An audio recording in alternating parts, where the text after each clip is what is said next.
what do you do after an off meal? Like, what do you do when you've created a dish, dinner, and everyone's like, that was not the guy, like, that was not it? What happens then?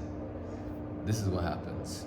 You regroup, right? You figure out where you went wrong. You figure out what ingredients you use, what ingredients not to use. Did you put too much salt? Did you put too much sugar? Did you put too much acid? Did you cook it too long? Did you not cook it long enough? Did you soak the beans beforehand? You know, you need to think about the process. You need to think about the steps that it took you to get to this point, and then reevaluate what you did. But the goal is to never give up because you had an off day. You know what I mean? Michelangelo had an off day. You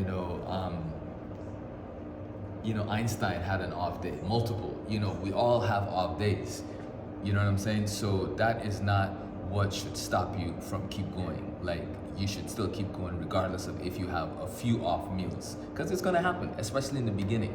But the goal is to know that that's part of the process and have fun, right? So if you make dinner or lunch or breakfast and it's not good, you have two options. One, you can do something else, or you can try and fix what you made, or don't fix it and eat it and be okay with it, and then just know that when you do it again tomorrow, you're gonna do it better, right? Always learn from the mistakes that you make. Super important. Take notes, jot down notes, do something, but always learn from what you did previously so you don't keep repeating those same mistakes, all right?